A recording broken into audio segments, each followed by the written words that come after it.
Hey guys, this is Divyansh. Welcome back to another episode of Match Review. और भाई सबसे पहले तो भाई दिल से थैंक यू है, क्योंकि भाई तुमने यार एक तो देखो 50,000 सब्सक्राइबर्स कंप्लीट करवा दिए, 50,000 जितनी बड़ी फैमिली तुमने कंप्लीट करवा दी। लेकिन एक जो भाई मैं पर्टिकुलरली बहुत बहुत ज़्यादा टच हूँ ना, भाई कल मेरे आई थिंक 250-300 सब्सक्राइबर्स नहीं थे और मैं कॉलेज में था। आज मतलब अब तो खैर 4 बज चुके, और मैं कैंटीन में क्लास में अपने दोस्तों वगैरह के साथ वो मेरा फ़ोन ले रहे हैं और बार बार रिफ्रेश कर रहे हैं। एंड दे वर लाइक कि यार मतलब उस टाइम शायद से 800 सब्सक्राइबर्स के आसपास थे, मतलब 200 सब्सक्राइबर बचे हुए थे। और मैंने कहा कि यार मैंने बोला है अपने लॉन्डो लपाटो से कि भाई आज मेरे को ये तोहफा चाहिए। And I was really anxious. वो कह रहे थे कि हो जाएंगे। एंड 10 बजे हम 10:30 पौने 11 बजे तक हम ऐसी बात कर रहे हैं, और 1 बजे तक भाई तुमने सब्सक्राइबर्स कंप्लीट भी करवा दिए हैं। इट शोज़ कि भाई हम में जो एक सेंस ऑफ वो कनेक्शन है ना भाई, इस चीज़ को, ये मेरा कमिटमेंट है कि मैं हमेशा कंटिन्यू रखूँगा। And I will never ever, भाई देखो तुम मेरे को पुश करो, मैं तुमको पुश करूँगा। इस 69 के गेम में हम दोनों बहुत अच्छे से आगे जाएंगे। Thank you so much and शू। लेकिन डेफिनेटली यार बारसा के फैंस आज खुश नहीं होंगे।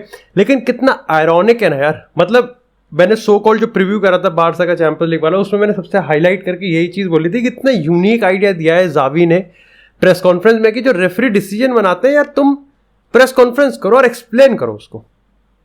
तुम ये हुक्म सा दे रहे हो, तुम इसको एक्सप्लेन तो करो क्या कर रहे हो। और आज हम मैच के बाद सबसे बड़ा मुद्दा यही है कि रेफरी छुतिया गया है क्या। मतलब देखो यार, लाइक किसी भी तरीके से मैं ब्रेड बटर वाला काम नहीं करूँगा, क्योंकि देखो tip referring to Barca fan भाई, देखो तुमको आज कड़वे ओपिनियन सुनने पड़ेंगे। बिकॉज यस, आज जो दिखा पिच पे वो फार फ्रॉम वो था जो कि हम एक यूज टू हो चुके हैं जावी की बारसा से हम रिजेंबल करें। लेकिन क्यों हम रेफरी की बात को सबसे पहले रखेंगे, क्योंकि ये बहुत बार हो रहा है, ये बहुत ज़्यादा बार हो रहा है। मतलब अगर मैं पहले इंसिडेंट की बात करूँ, जब यहाँ पर उसकी अंशु फाटी और डम्फ्रीज की हम जब बात करते हैं, खम ऑन यार, अंशु फाटी और मैं डम्फ्रीज की बात कर रहा हूँ यार, इंजागी के थोबड़े के कोने कण पे लिखा था कि हैंड है वो। और द वर्स्ट पार्ट ये नहीं है कि एक्चुअली में उसको पेनल्टी दी नहीं गई। द वर्स्ट पार्ट ये है कि यहां पर वीआर ने रेफरी को ये भी नहीं बोला कि भाई टीवी, अरे भाई 100 मीटर है, चल ले भाई, देख तो ले। और मैंने तुमको याद होगा कि मैंने इससे पहले पता नहीं कौन से मैच रिव्यू में ये चीज कहा था कि अब ये एक नॉर्म बन चुका है कि अगर यहां पर वीआर ने रेफरी को मॉनिटर पे भेजा तो तुम मान के चलो कि कहीं ना कहीं डिसीजन को ओवरटर्न किया जाएगा। और अगर यहां पर वीआर अपने आप ही लगा पड़ा है वहां पर, अब देखो मैं मानता हूं कि मैंने वीआर को 2-3 बार पकड़ा है फीफा खेलते हुए लाइव, लेकिन इसका मतलब ये नहीं है कि मतलब तुम यार बिल्कुल ही, मतलब ऑब्वियस सी चीज है। मतलब कमेंटेटर का पहला रिप्ले देखा, उसने कहता है इट्स पेनल्टी, जावी ने देखा ही वो, खैर कह सकते हैं बायस्ड है बात। लेकिन अगर इंजागी की बात करें, उसके थोबड़े पे भी लिखा था कि इट वाज अ पेनल्टी, नहीं दिया। दूसरे इंसिडेंट की हम बात करें यहां पर, अगर वो अंशु फाटी, अब देखो यार मैं इस पे कोई एक्सपर्टीज नहीं हूं, लेकिन जहां तक मेरे को अभी फीफा रूल इस समय सर्कुलेट हो रहा है, वो यहां पर ये बताया जा रहा है कि अगर गोलकीपर या फिर किसी भी सेव, किसी भी अटैक के बाद यहां पर जैसे यहाँ पर अगर मोनाना की बात करें, उसने बॉल को पुश करके अंशु फाटी के हाथ पे लगे, but that was definitely unintentional. मतलब अंशु फाटी कोई कैच थोड़ी करने बैठा था। और उसके बाद यहाँ पर पेड्री ने गोल मारा, जो कि काफी सही था, मतलब इनसाइड रन काफी सही था। वो हैंडबॉल दे दिया। हाँ भाई यार क्या कर रहे हो। मतलब मैं बस इतना डिमांड करना चाह रहा हूं कि आप एक रूल बनाओ और फिर आप उस पर अमल कर दो। आप ये कह दो कि चूतिया है कोई, फिर है वो, आप फिर अगली बार ये नहीं कि उसको मतलब कोई वो पुरस्कार दे, उसका कोई मतलब ही नहीं बनता। लेकिन अब बात करते हैं यहां पर, देखो ये तो था स्कैंडल वाला, देखो ये तो है। और द वर्स्ट पार्ट इज कि रेफरी कोई आंसरेबल नहीं है। मैं अभी जावी की प्रेस कॉन्फ्रेंस भी सुन रहा था, एंड यस उसने भी यही चीज कहा कि मैं रेफरी से पूछता रह गया कि भाई क्या है क्या नहीं है। रेफरी अलग है ठीक है, नहीं रेफरी क्रश की तरह कोई भाव नहीं, और चलते चलते बने गए। तो दैट्स भाई, ऐसे गेम चलने वाले हैं क्या? क्योंकि चैंपियंस लीग गेम ही मोमेंट्स का होता है। खराब कर दिया ना। मतलब बारसा तो, अब देखो यार, अभी हम जिस तरीके से टैक्टिकल एनालिसिस करेंगे, लेकिन बारसा तो ये समझेगी ना कि यार हमको यार रॉब किया गया है, और जो कि पार्शियली ठीक भी है। लेकिन अब बात करते हैं एक अलग पार्ट ऑफ द गेम पे, जिसपे मेरे को लगता है कि अब थोड़े से कड़वे ओपिनियन आने चाहिए। आज बारसा, मतलब आई थिंक अगर ये सब ना होता तो मेरे को लगता नहीं कि इसके अलावा बारसा ने कुछ ज़्यादा उखाड़ा है। कंसिडरिंग द फैक्ट कि हम क्या एक्सपेक्ट कर रहे थे। और to be very very honest, I think Mallorca का अगर हम गेम की बात करते हैं तो मयोरका और इंटर ऑफ कोर्स क्वालिटी में जमीन आसमान का फर्क है, लेकिन जो फंडामेंटल था 5 एट द बैक का, वही मैं यहां पर भी एक्सपेक्ट कर रहा था और वही हमको यहां पर देखने को मिला। एक्सजी की बात करें, इंटर का 0.2 का एक्सजी था, वो कालानोग्लू का जो गोल था प्योर क्लास था। और मैं ये नहीं कह रहा कि इंटर से कोई क्रेडिट नहीं जा रहा, भाई उन्होंने बहुत मेहनत करी है, बहुत ज्यादा मेहनत करी है, लग रहा था कि वो एक चीज पे बहुत ही ज्यादा डेडिकेटेड है, कमिटेड है। लेकिन बारसा को अपना होमवर्क करना चाहिए था। बहुत सारे डिसीजन, देखो अगर आज ये बारसा जीत जाती तो definitely it would be a tactical master class from Xavi. उसने कुछ यूनिक करने की कोशिश करी, लेकिन वो यूनिक कुछ हुआ नहीं। आपने यहाँ पर अगर हम बात करें सर्जी रोबर्तो और आपने मार्को अलोंसो को यहाँ पर आपने विंग्स पे डिप्लॉय कर दिया, चलो ठीक है, that was okay from me. लेकिन अगेन अगर आप ये अब देखो यार, यहाँ पर जितना ब्लेम ज़ावी पे जाना चाहिए, या फिर मैं कहूँ जितना ब्लेम या फिर जितना कंसिडरेशन ज़ावी को करना पड़ेगा, उतना ही यहाँ पर प्लेयर्स का भी काम है।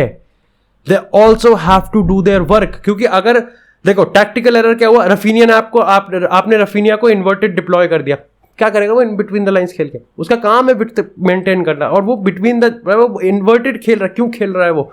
दूसरी चीज, प्लेयर की हम बात करें, डेम्बेले, मतलब क्या जादू आयला, क्या पागल है क्या भाई? क्या हो जाता है तेरे को पेनल्टी बॉक्स में? डेम्बेले लाइक मैं फैमिली के साथ देख रहा था मैच, और डेम्बेले विंग पर आग मूत रहा था, लेकिन बस वो वहीं मूत रहा था। फिर वो जैसी पेनल्टी बॉक्स में आगे कुछ करने का होता है, उसका जो एंड प्रोडक्ट होता है ना, मतलब इट्स लाइक कि आपने अमेजोन से कुछ ऑर्डर किया और आईफोन की जगह साबुन निकला है। मतलब सीरियसली यार, what are you doing? And the worst part is, आज लेवेंडोव्स्की खेल रहा था क्या? आपने कहां यूज करा लेवेंडोव्स्की का? लेवेंडोव्स्की ने अपने आप को, मैं बहुत बार कोच देख रहा था कि Lewandowski was trying his best कि मैं अपने आप को गेम में इंक्लूड करूं, लेकिन आज गेम प्ले बना ही नहीं ऐसा। एक भी ऐसी अच्छी बॉल, बहुत बॉल्स डाली, लेकिन हर बॉल को यहाँ पर इंटर लॉस। आप देखो इसमें डेफिनेटली यहाँ पर इंटर के डिफेंस को हमको तारीफ करनी पड़ेगी, लेकिन स्टिल ये डिसीजन ऐसे थे जो कि कहीं ना कहीं बहुत ज्यादा यहाँ पर मतलब आपको बैकफायर कर गए, और आज वो हमको देखने को मिला। दूसरी चीज मैं कहूंगा कि आई थिंक आप बाल्डे को खिलाओ भाई, आप बाल्डे को खिलाओ। पेड्री का भी मेरे को लगता है कि आप इनको खिलाओ, एब्सोल्युटली अमेजिंग, कोई दिक्कत ही नहीं है।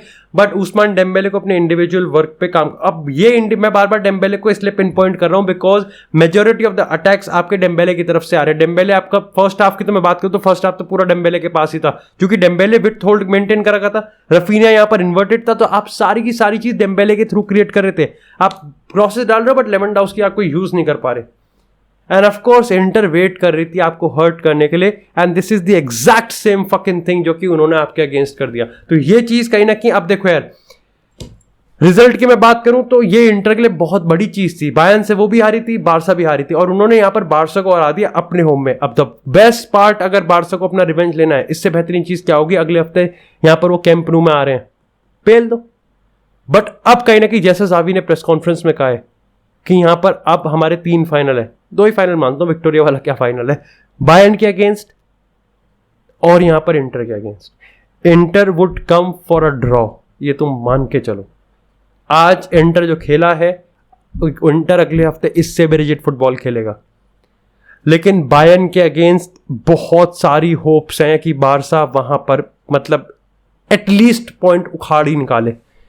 देखो मेरे को पता है पिछला वाला गेम बहुत बढ़िया गया था, 3 पॉइंट वाला गेम जाना चाहिए था बारसा के अगेंस्ट, 3 पॉइंटर गेम था, बट स्टिल मैं बायर्न के अगेंस्ट कह रहा हूं, इंटर के अगेंस्ट तो मस्ट विन मैच है। अगर इंटर वहां से ड्रॉ निकाल के ले गई, it would be a disasters for this Xavi Barcelona side. मतलब आप इतनी सारी मेहनत, मूवमेंट्स, रेफरी को तो गाली दे चुके हैं, क्या कर सकते हैं? आंसरेबल ही नहीं है, पूरा फुटबॉल सफर कर रहा है यार इस बकचोदी के साथ, इसका तो कोई जवाब ही नहीं है। बट इस चूतियापंती में बार्सिलोना चैंपियन लीग से बाहर होती हुई दिख जाएगी।